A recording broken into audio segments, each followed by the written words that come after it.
말씀을 보겠습니다. 하나님의 말씀은 역대상 15장 25절에서 16장 1절의 말씀입니다. 여러분과 제가 다 같이 한 목소리로 읽겠습니다.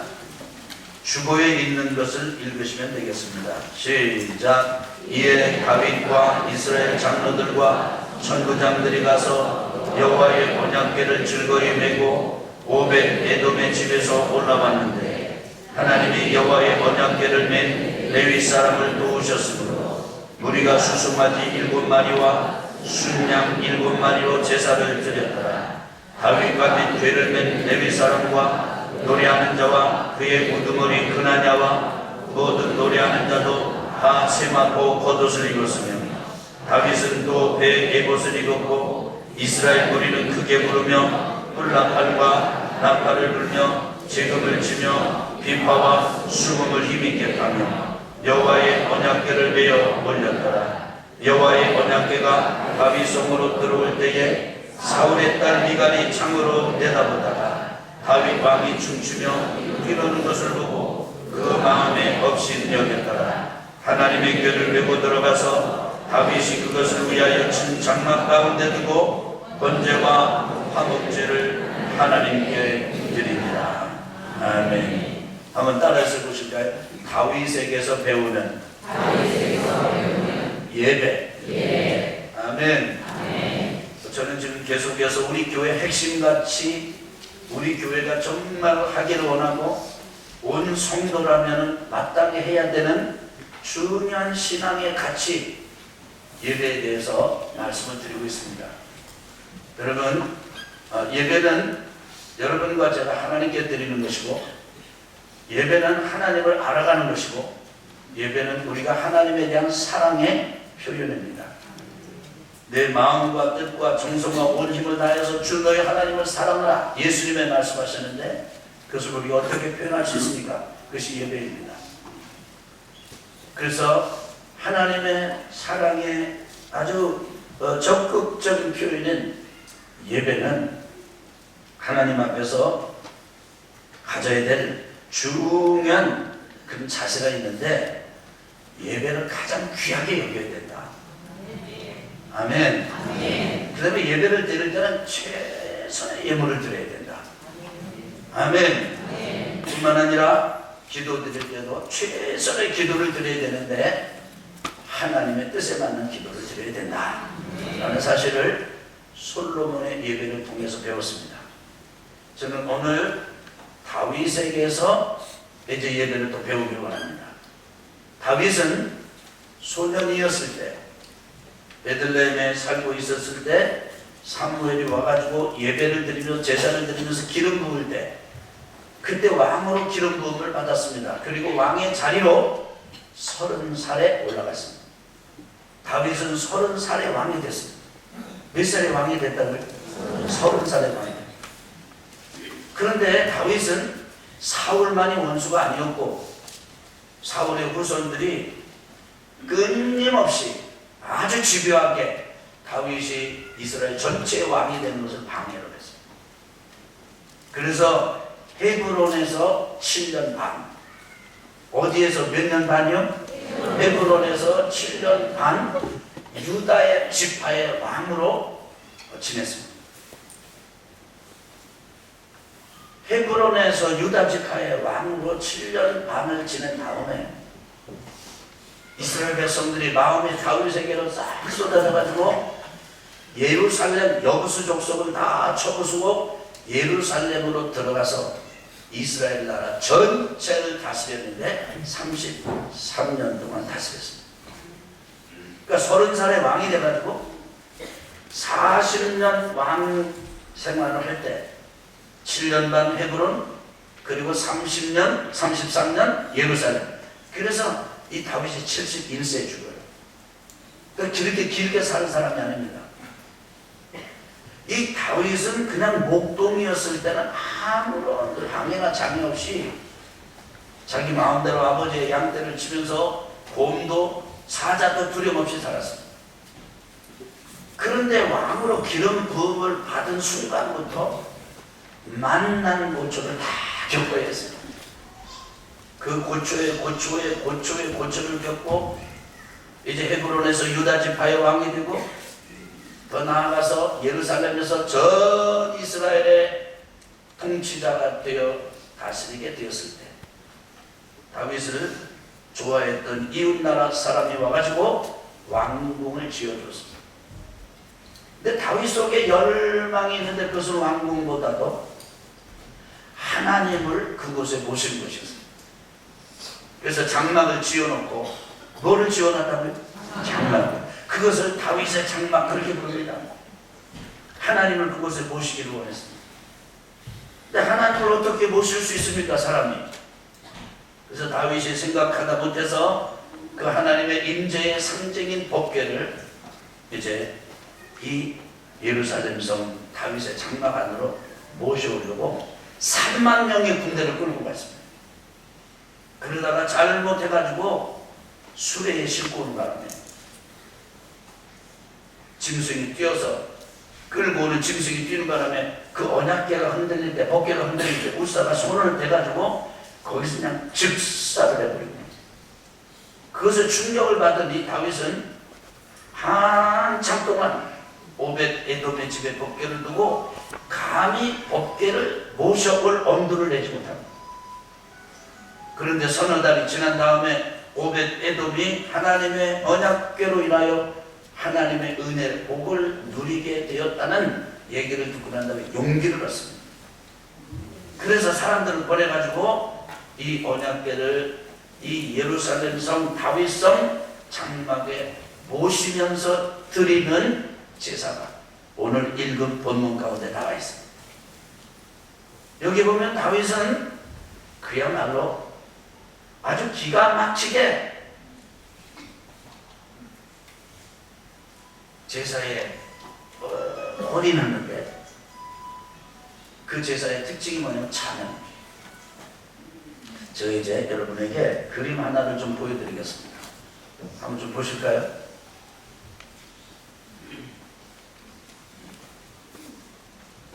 지구 보이십니까? 지구 옆에 또 뭐가 보이죠? 금성 보이죠? 지구가 이렇게 크죠?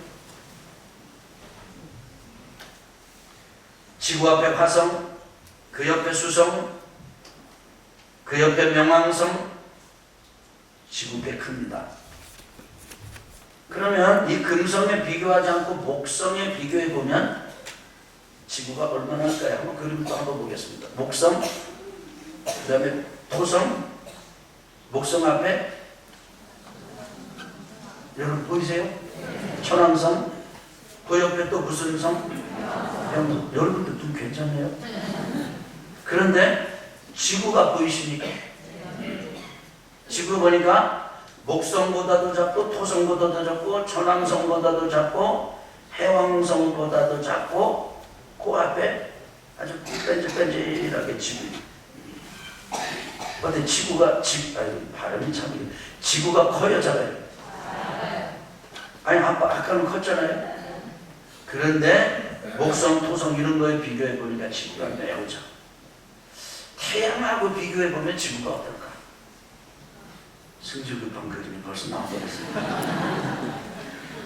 그래서 태양 앞에 이렇게 구슬 같은 게 있는데 맨 앞에 있는 게 뭐죠? 여러분은 정말 좋으십니다. 목성. 그 다음에 이름도 없어요. 그런데 하나, 둘, 셋, 넷, 다섯 번째. 점이요, 점. 다섯 번째 보이세요? 그게 지구. 뭐하고 비교해보면? 그럼 태양을 또 다른 천체에다가 한번 비교해볼까요? 태양. 지금 저 뻘건 거 저거 태양 아닙니다. 저거는 마조리스라고 하는 천체입니다. 마조리스라고 하는 천체의 태양을 비교해 보면 안 보여. 그래서 사각형에다가 해서 점을 이렇게 확대를 시켜가지고 썬해라고 찍었습니다. 태양과 견주해 보면 지구가 점인데 마조리스라고 하는 천체에 비교해 보면 태양이 안 보이니? 만약에 전 우주의 관점 그리고 시야로 지구를 본다면 보이겠습니까? 그렇게 볼 때 지구는 점주면 점이고 먼지 중에 먼지고 티끌 중에 티끌입니다. 없는 거예요. 그런데 그런 지구에 여러분과 제가 살면서 나이 먹었네, 남자네, 내가 무슨 신분을 가졌네, 내가 막 나 좀 돈 좀 있네, 내가 뭐 이렇게 위세하고 있잖아요. 그런데 그게 먼지보다 더 먼지 같다고요. 여러분 한번 생각해 보셨습니까? 그래서 여러분과 제가 기억해야 될 것은 이렇게 사진을 놓고 보면 그 사진 계속 좀 부탁합니다. 진짜 이 지구가 허무한 게 아니라 인생이 허무한 거예요. 아니 사람이 저렇게 보이는 게 아니고 지구가 저렇게 보이는 거라니까요. 이 지금 아무것도 아니에요. 그러니까 뭐 이렇게 우주의 어떤 바람에 의해서 지구 하나 날아가 버리고 궤도 이탈하고 그냥 망가지고 이건 뭐 아무것도 아니에요. 하나님께서 작업만 하시면 그야말로 그거는 너무 쉬운 일이에요. 우리는 영화를 보면서 뭐 막 회일이 몰려오고 뭐가 어떻게 하고 그러면 뭐 엄청난 일, 근데 그 큰 것 같지만 전 우주, 은하계 전 우주를 경영하시는 하나님이 보시면 이거는 이것도 아닙니다. 그래서 동시에 여러분과 제가 가져야 될 두 가지 마음이 있습니다. 하나는 인간의 덧없음, 허무함.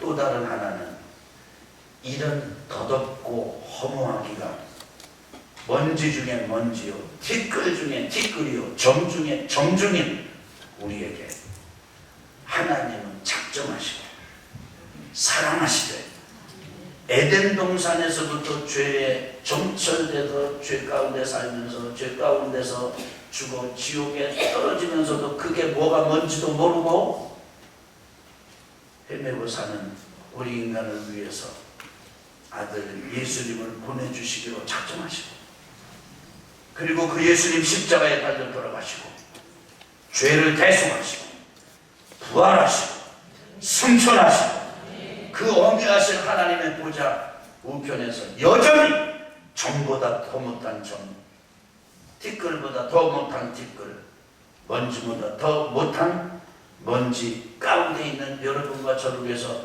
돌보시고 보호하시고 지켜주신다. 이건 기가 막힌 은혜입니다. 사람의 필로, 사람의 혀로 이거를 어떻게 설명을 할 수가 있습니까?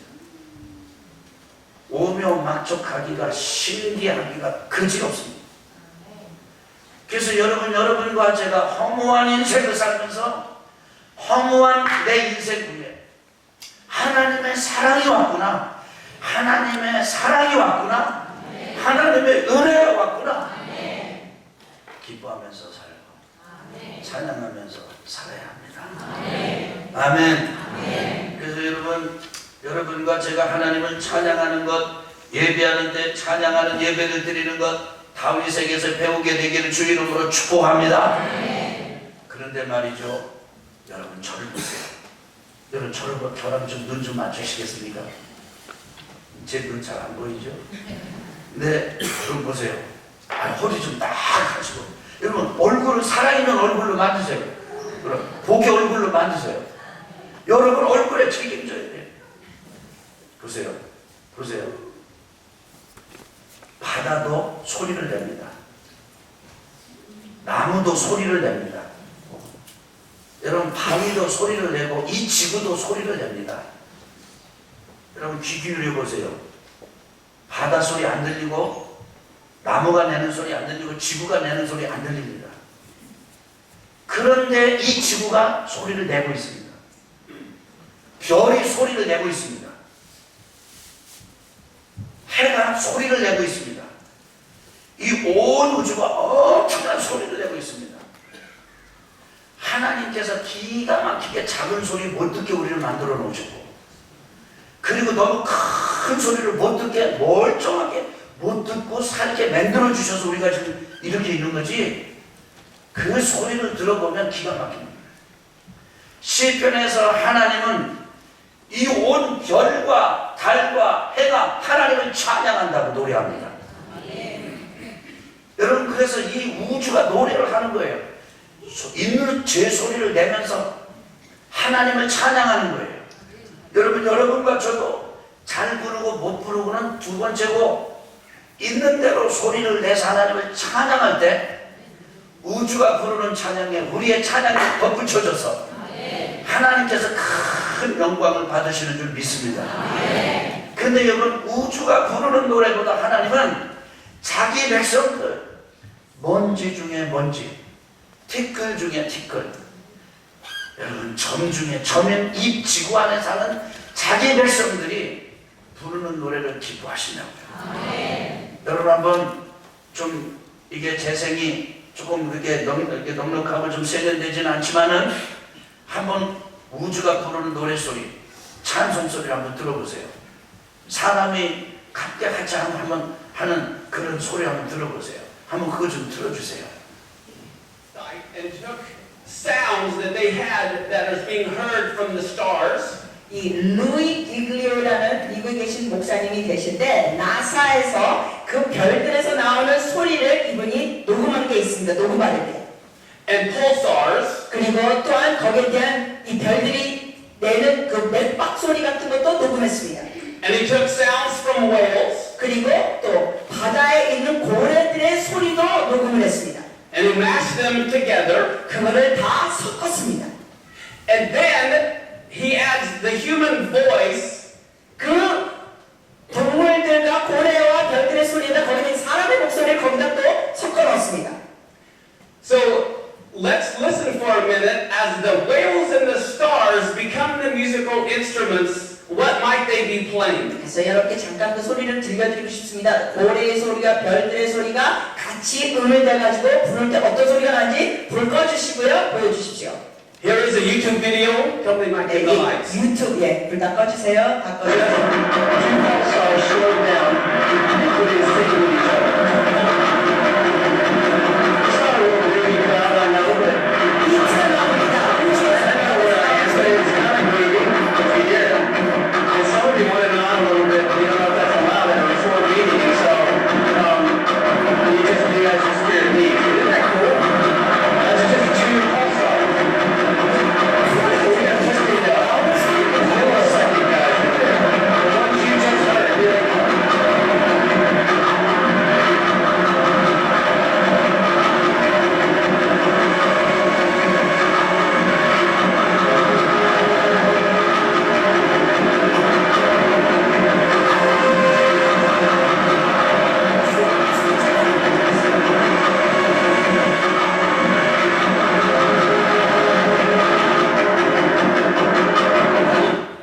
이런 소리가, 이거보다 더 엄청난 소리가, 이건 지금 우리 귀에 들을 만하게 지금 조절한 소리잖아요.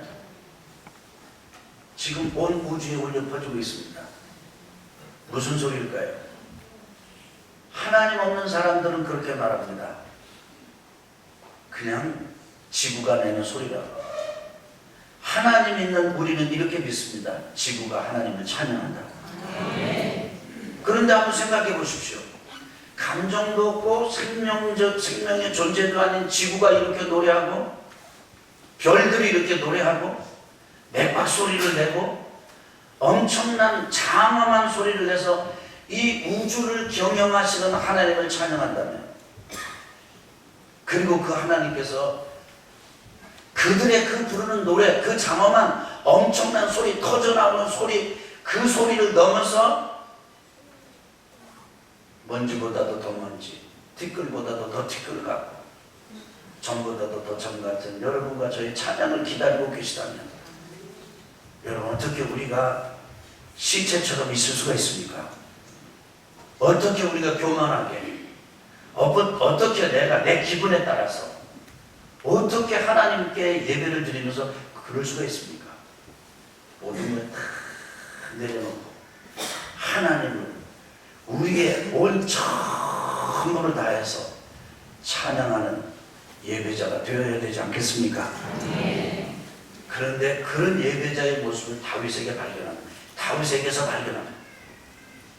다윗이 어떻게 예배를 하는지 한번 보실까요? 우리 한번 서론 같이 한번 읽어보겠습니다. 시작. 오늘은 다윗에게서 예배를 배우고자 합니다. 다윗은 어려서부터 하나님을 아주 가까이 했습니다. 일을 하면서도 하나님을 의지했습니다. 특별히 찬양을 즐겼습니다. 꿈을 꾸는 바로의 왕에게 부름을 받았다면 다윗은 찬양하는 능력 때문에 사울 왕의 부름을 받았습니다. 예배자의 삶을 살았기 때문에 가능한 일이었습니다. 이후 다윗은 군인이 된 후에도 여전한 예배자였습니다. 그 절정은 왕이 되어 지은 왕궁의 장막에 법궤를 모시면서 드렸던 예배입니다. 그 예배의 중심은 가득한 찬양이었습니다. 다윗이 어떻게 찬양으로 예배를 드렸습니까? 첫째, 노래하는 자들을 세워 찬양했습니다. 온 이스라엘 족속들과 같이 환호하며 하나님을 찬양했던 다윗은 노래를 전담하는 찬양대를 세웠습니다. 그나냐를 우두머리로 세웠으며 모두 세마포 겉옷을 입도록 구별하였습니다. 뿐만 아니라 하나님의 언약궤 앞에서 항상 섬기게 하였습니다. 온 정성을 모아 찬양을 올리게 한 것입니다. 여호사밧 왕이 국가의 절망이 달린 전투에서 찬양대를 군대 앞에 세워 찬양하며 전진하게 했을 때 적들이 무너졌습니다. 하나님을 찬양할 때 기적이 일어납니다. 하나님을 찬양합시다. 우리 두 번째, 악기를 동원하여 시작. 악기를 동원하여 찬양을 드렸습니다. 노래하는 자들은 단지 노래만 한 것이 아니라 악기를 연주하여 하나님을 높여드렸습니다. 후일 솔로몬은 언약궤를 성전 지성소에 모시면서 제사장 나팔수만 120명을 세워 연주하는 것으로 찬양의 신앙을 계승하였습니다. 그때의 여호와의 영광이 구름으로 성전에 가득 찼습니다. 우리도 할 수 있는 대로 모든 악기를 동원하여 하나님을 높여드려야겠습니다. 다윗이 레위 사람의 어른들에게 명령하여 그의 형제들을 노래하는 자들로 세우고 비파와 수금과 재금 등의 악기를 울려서 즐거운 소리를 크게 내라 하며 역대상 15장 16절 말씀. 세 번째입니다. 직접 춤을 추며 찬양을 드렸습니다. 하나님의 임재의 상징인 언약궤를 다윗성으로 모시면서 6걸음을 떼자 황소와 살진 송아지를 제물로 드렸습니다. 자리에서 힘을 다하여 베옷을 입은 채 춤을 추었습니다. 백성 앞에서는 왕이었지만 하나님 앞에서는 어린아이와 같이 뛰놀았습니다. 다윗의 기쁨은 왕된 것보다 그 왕의 자리에 세우신 하나님께서 자기와 함께 하시는 데 있었습니다. 하나님 앞에서 모든 어린아이처럼 그분을 기뻐하는 찬양의 예배자가 되어야 합니다. 아멘. 생각해 보십시오. 다윗이 왕의 권력을 다 동원을 해서 노래하는 사람들을 세우고 노래를 지도하는 우두머리를 세우고 세마포 옷을 지어 입히고 자기도 베옷을 입고 온 이스라엘 백성들과 함께 찬양했지만 특별한 젊은 찬양대를 두어가지고도 찬양했습니다. 악기를 동원해서 찬양했습니다.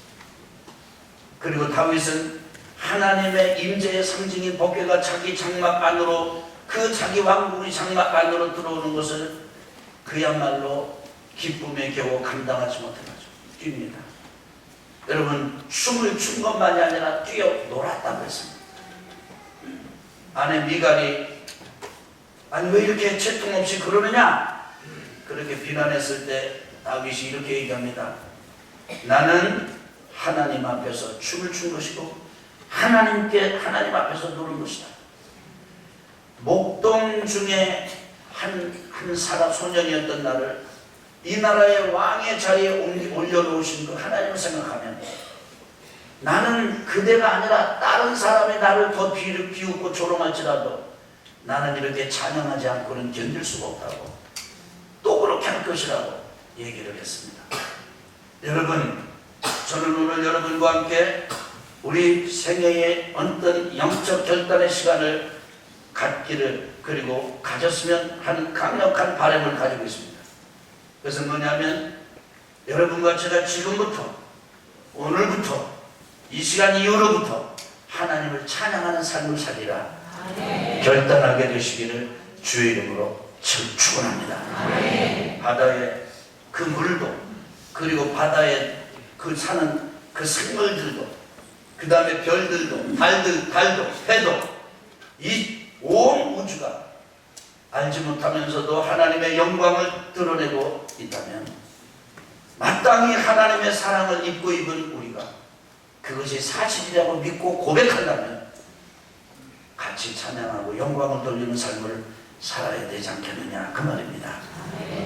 그래서 결론으로 여러분과 제가 우싸나 미갈이 되지 않았으면 좋겠습니다. 우리 같이 한번 읽겠습니다. 시작. 우싸나 미갈같이 되지 맙시다. 우싸는 말씀을 모르고 겁없이 언약궤를 붙들었다가 죽었고 미갈은 춤추며 찬양하는 남편 다윗을 조롱했다가 평생 자식을 갖지 못했습니다. 아무리 나이가 많거나 신분이 높아도 하나님 앞에서는 낮아져야 합니다. 온 마음과 힘과 정성과 뜻을 다해 찬양하며 예배를 드려야 합니다. 예배를 가볍게 여겨 소홀히 하거나 다른 예배자들을 조롱 비판하는 일은 절대 없어야 합니다. 온 교회가 다윗에게서 예배를 배운 대로 참 찬양 예배 공동체가 되기를 축복합니다. 아멘. 아멘. 아멘. 그래서 기분에 따라 노래하고 안 하고 그 다음에 내가 나이가 지금 몇인데 하고 안 하고 그 다음에 또 나는 노래를 잘 못하는데 뭐 그래서 하고 안 하고 이게 아니라 예배자로서 하나님 앞에서 우리 전 존재를 다해서 하나님을 찬양해야 된다는 사실을 마음속 깊이 새기시기를 주의 이름으로 축원합니다. 축원합니다.